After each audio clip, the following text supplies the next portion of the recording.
Assalamualaikum warahmatullahi wabarakatuh. Bismillahirrahmanirrahim. Alhamdulillahirabbil alamin. Assalatu wassalamu ala asyrafil anbiya'i wal mursalin Sayyidina Muhammadin wa ala alihi wa ashabi ajmain. Rabbi shrahli sadri wa yassirli amri wahlul 'uqdatam min lisani yafqahu qawli.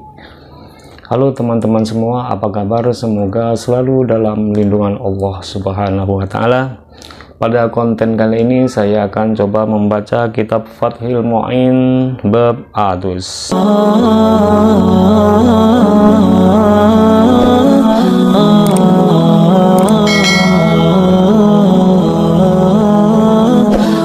Bismillahirrahmanirrahim. Wa taharatus saniyatu, dan bersuci yang kedua, al-wasluh, ini adus, mandi besar maksudnya. Apa yang dinamakan al-waslu? Huwa utawi itu al-waslu lughatan secara luah, sailanul ma'ih, ini mengalirkan air, ala syai'i, atas perkara. Jadi yang dinamakan al-waslu secara luah yaitu mengalirkan air terhadap perkara. Wa syar'an, dan secara syara, sailanuhu, ini mengalirkan air, ala jami'il badani, terhadap semua badan, bin niyatih, dengan niat. Jadi yang dinamakan mandi besar secara syara yaitu mengalirkan air ke seluruh tubuh dengan disertai niat. Wala yajibu, dan tidak wajib apa itu al-wuslu fauron, dengan segera. Wa in asa, walaupun berbuat maksiat siapa itu orang, bisa bebi, sebab itu al-wuslu. Walaupun sebab yang mengharuskan mandi sebab maksiat, itu jangan terburu-buru. Bikhilafi najasin, dengan membedakan najis, aso yang melanggar siapa itu orang, bisa bebi, sebab itu najis. Wal asuru, dan kaul yang lebih terkenal, fi kalamil fuqaha'i, di dalam perkataan para fuqaha, dhammu ghainihi, ini dhammah ghin dari lafaz al-ghuslu. Pendapat dari mayoritas fuqaha yaitu lafaz al-ghuslu itu yang paling masyhur ghinnya dibaca dhammah. Lakinnal fathu, tetapi utawi fathah, afsahuh, ini lebih baik. Akan tetapi katanya, kalau winnya dari lafaz al-waslu itu dibaca fathah, maka lebih baik dibaca al-waslu, seperti itu. Wabidhamya, dengan dhamma ghinnya, wabidhamya, dan dengan dibaca dhammah ghinnya di lafaz al-waslu, mustarikun, ini menunjukkan lafaz mustarik. Kalau lafaz ghuslu itu ghinnya dibaca dhamma, menunjukkan lafaz al-ghuslu itu lafaz mustarik. Bainal fi'li, di antara bermakna perbuatan, wa ma'il ghusli, dan bermakna mandi besar, dan bermakna air yang untuk mandi besar. Kalau ghin dari al-ghuslu dibaca dhamma, maka memiliki makna pekerjaan mandi dan mempunyai makna air yang digunakan untuk mandi, seperti itu. Wa mujibu, dan utawi yang mewajibkan mandi besar, arba'atun, yaitu 4, yang mewajibkan mandi besar itu ada 4. Ahaduha, utawi salah satu yang 4, khuruju manihi, yaitu keluarnya maninya orang, awalan, pada awalnya. Jadi yang pertama itu yang mewajibkan mandi besar apabila keluar mani. Wa yu'rafu, dan diketahui bi ahadi khawasi, apa itu dengan salah satu tanda-tanda mani, ats-tsalatsi, yang 3, dan mani tersebut adalah ada 3 tanda. Yang pertama, min taladdudin, dari merasa enak, bi khurujihi, dengan keluarnya mani. Yang pertama, tanda yang pertama, merasa enak bila mani itu keluar. Au tadaffukin, atau merasa muncrat. Aurihin, atau berbau.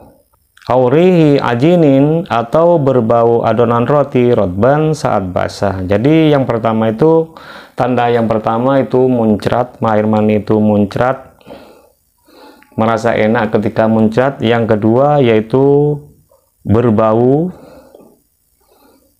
bermuncrat lagi. Yang kedua itu bermuncrat lagi. Yang ketiga, tanda-tandanya dari mani itu adalah berbau seperti adonan roti saat basah. Itu tanda-tandanya.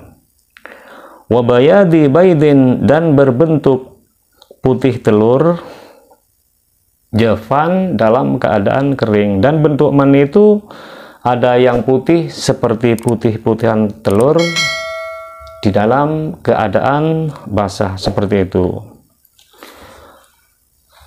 Fa'in fugidat, maka lamun disepikan, maka kalau disepikan, hadil khawasu, apa ini beberapa ketentuan, fala toslah, maka tidak ada mandi besar itu maujud. Akan tetapi kalau yang tiga itu tidak ditemukan, tidak keluar mani, tidak ada bau, tidak ada putih-putih seperti putih telur, tidak ditemukan, fala ghuslah, maka tidak wajib mandi, seperti itu. Naam, ya betul katanya. Terus bagaimana dengan hukum dengan orang yang ragu di dalam mani tersebut?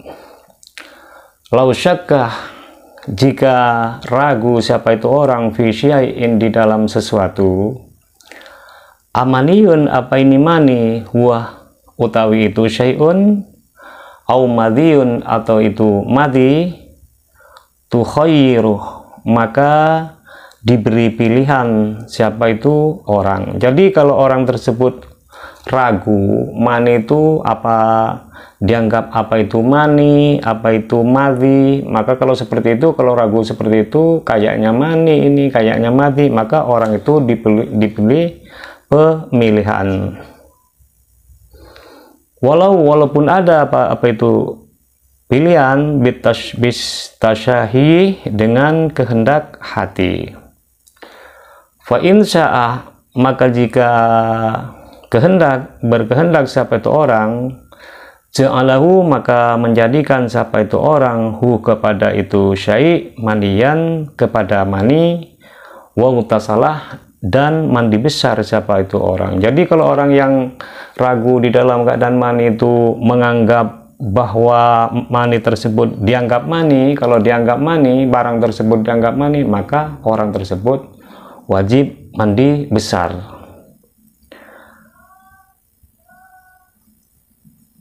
Au madian, atau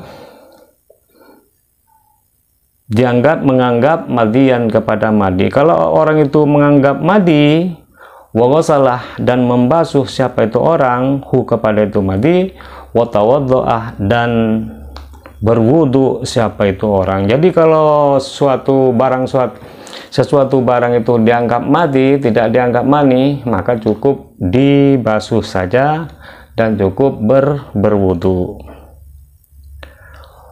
Walau ro'a, dan jika melihat siapa itu orang manian, kepada mani, mujaffafan, yang sudah kering, wanahwi saubihi, dan umpama berada di baju orang, lazimah, wajib, hu, kepada orang, al-wasluh, apa itu mandi besar, wa i'adatu kulli salatin, dan mengulang semua sholat, tayaqqanah, yang meyakini siapa itu orang, kepada itu sholat. Kalau orang itu melihat mani kering yang melekat di bajunya, lazimahu al-wasluh wa i'adatu kulli sholatin tayaqqanah, maka kalau melihat mani kering di bajunya, maka orang itu wajib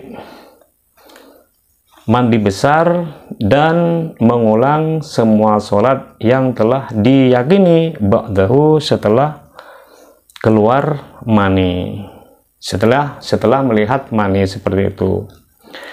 Malam yahtamil, selagi tidak dominan, adatan di dalam kebiasaannya, kaunuhu, apa itu adanya syai' min ghairihi, dari lainnya syai', selagi orang itu tidak menyangka bahwa mani tersebut bukan mani dari orang lain. Wasaniha, dan keduanya yang keempat dari atus itu, dukhulu hasyafatin, ini masuknya hasafah, au qadriha, atau kadarnya hasafah. Jadi yang mimfakidiha, dari orang yang tidak ada hasafahnya. Yang ketiga yaitu wudu yang kedua, syarat yang kedua, nomor 2-nya yang keempat ini, yang wajib adus, yaitu memasukkan hasafah atau memasukkan kadar dari hasafah tersebut atau sisa dari dakar tersebut dari orang yang tidak ada hasafahnya, dari orang yang terpotong hasafahnya. Misalnya hasafahnya ini terpotong ujungnya, cuman sisanya, walaupun sisanya itu dimasukkan, maka dia wajib mandi besar.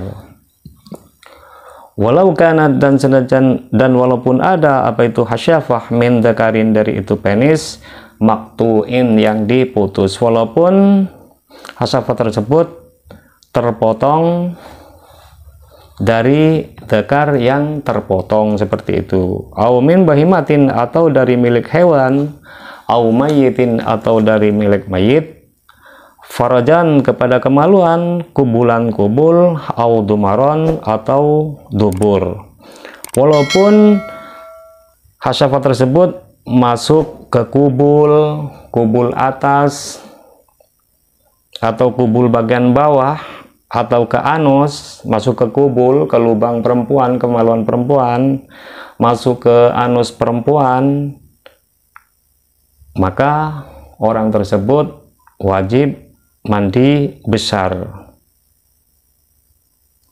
Walau libahimatin, walau ada apa itu farji libahimatin, dimiliki hewan, kasamakatin, seperti ikan, au mayitin, atau mayit, walaupun hasafah tersebut dimasukkan ke dalam dzakar hewan, di dalam farji hewan, atau dimasukkan ke ikan, atau dimasukkan ke mayit perempuan, maka wajib mandi besar. Wala yu'adu, dan tidak akan diulang, wasluhu, apa itu mandinya mayit, lingkito'i taglifihi, karena putusnya tanggung jawabnya mayit terhadap hukum syariat.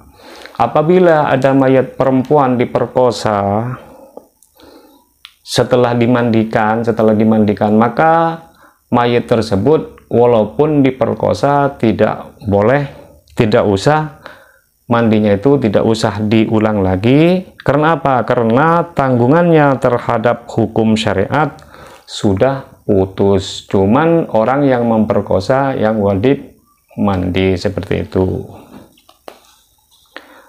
Wasalia, dan nomor 3-nya yang 4, haidun, ini haid, ingkito'uhu, mampetnya haid. Yang ketiga yang wajib mandi besar, yaitu ketika haidnya itu sudah mampet.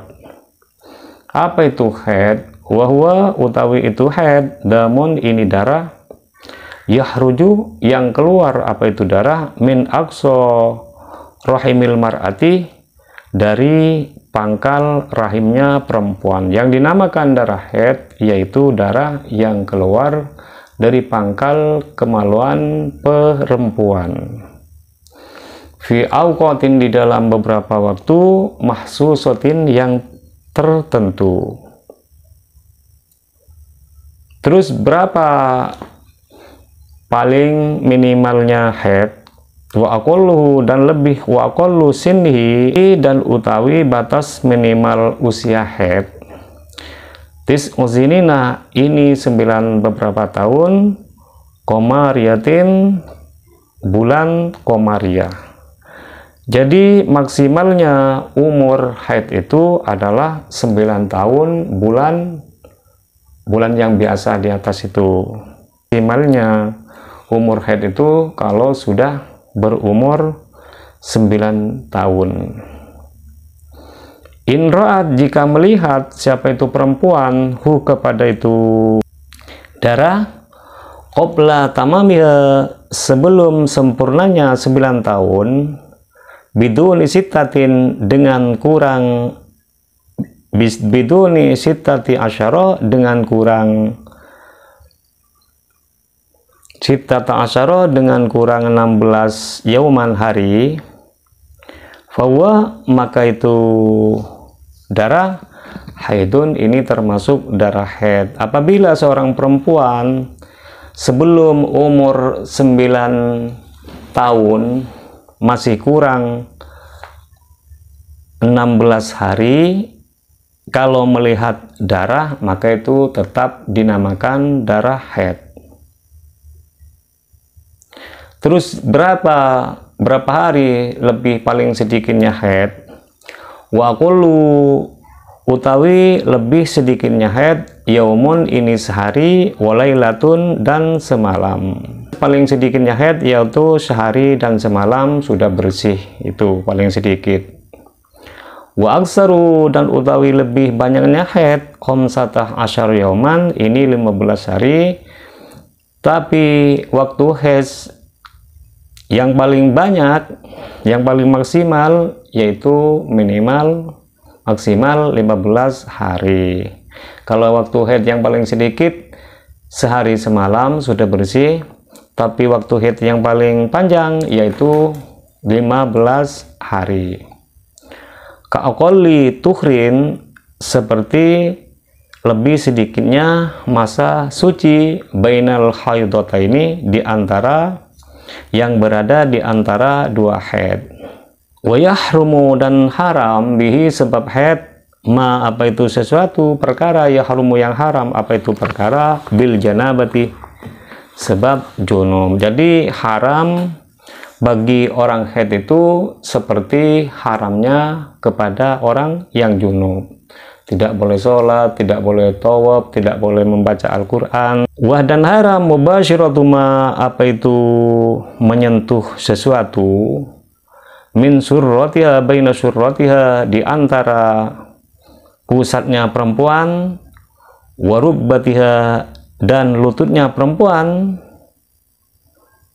Dan haram seorang lelaki itu menyentuh istrinya ketika haid, menyentuh di antara pusat dan lutut. Nah, warubbatiha, dan lututnya perempuan. Jadi seorang suami itu haram kalau menyentuh di antara lutut dan menyentuh di antara pusatnya, itu haram. Jadi tidak boleh menyentuh sesuatu yang berada di antara pusar dan lutut. Wakila, dan dikatakan la yahrumu, tidak haram, apa itu mubasyaratuma wairul wad'i, selain wati. Ada juga pendapat yang mengatakan bahwa menyentuh sesuatu di antara pusat dan lutut itu tidak diharamkan asalkan tidak bersetubuh. Wahtaro, dan memilih kepada itu perkataan An-Nawawi, siapa itu Imam An-Nawawi, fit tahqiqi, di dalam kitab tahqiq, li khabari muslimin, karena ada hadisnya Imam Muslim. Hadisnya Imam Muslim, isna'u kulla syai'in illan nikah. Karena hadis yang diterangkan di kitabnya Imam Muslim, isna'u, berbuatlah kalian, kulla syai'in, kepada semua sesuatu, illan nikah, kecuali nikah. Jadi boleh berbuat apa saja kepada istri yang sudah haid, katanya, kecuali jangan bersetubuh dengan istri yang lagi haid atau nifas. Au idang qata'a, atau apabila sudah putus damuha, apa itu darahnya perempuan, halah maka halal laha bagi perempuan, untuk perempuan, qoblal ghusli sebelum wudu, sebelum mandi besar, saumun apa itu puasa. Jadi apabila seorang perempuan itu darahnya sudah bersih, misalnya bulan puasa darahnya sudah bersih, sebelum sahur sudah bersih, dan belum mandi besar, maka halah laha qoblal ghusli saumun, maka halal sebelum mandi besar itu saumun, berpuasa, la wat'un, tidak halal untuk disetubui. Akan tetapi kalau disetubui itu diharamkan. Akan tetapi kalau berpuasa sebelum mandi besar itu diperbolehkan. Hilafan, dengan berbeda, lima kepada sesuatu, bahasa yang telah membahas kepada al-allamatu, siapa itu ulama yang sangat alim, al-jalalu, merupakan Imam Jalal Asy-Syuyuti rahimahullahu, Allah menrahmai kepada dia, kepada Imam Al-Jalalus Syuyuti. Terus yang keempat, dan nomor empatnya yang keempat, an-nifasuh, ini nifas, artinya yang wajib atus mandi besar yaitu nifas. Ai inqitahu, yakni tuntasnya darah nifas. Ketika darah nifasnya itu sudah habis, maka sunnah, maka wajib mandi besar. Apa itu yang dinamakan nifas? Wa utawi itu an-nifas damu haidin, ini darah haid, mujtami'un, yang berkumpul, yahruju, keluar apa itu darah, ba'da faraghi jami'ir rahimi, setelah habisnya, kosongnya semua rahim. Jadi darah haid itu sekumpulan darah haid yang keluar setelah kosongnya seluruh rahim. Terus wa aqalluhu, dan paling sedikitnya nifas, lahdhatun, ini sekejap saja. Nifas itu paling sedikit yaitu sekejap saja langsung bersih. Wa ghalibuhu, dan kebiasaannya nifas, arba'una yauman, ini 40 hari, tapi kebanyakan yang terjadi di masyarakat, nifas itu bersihnya setelah 40 hari. Wa aksaru, dan lebih banyaknya nifas, situna yauman, ini 60 hari. Nifas itu paling banyak yaitu sucinya 60 hari. Itu saja dari saya, semoga bermanfaat, dan apabila ada makna-makna dan pemahaman yang kurang pas, saya mohon maaf yang sebesar-besarnya. Dan apabila konten ini sangat bermanfaat, silahkan di like, comment, share, and subscribe, dan dibagikan kepada teman-teman yang lain supaya dapat manfaatnya juga. Doa terbaik dari saya, semoga Anda semua itu sehat selalu, panjang umur, dan dilimpah ruahkan milik rezekinya, dan selamat berbahagia bersama keluarga. Tunggu saja episode berikutnya. Ihdinas shiratal mustaqim, wabillahi wattaufiq wal hidayah wardidha wal inayah. Assalamualaikum warahmatullahi wabarakatuh.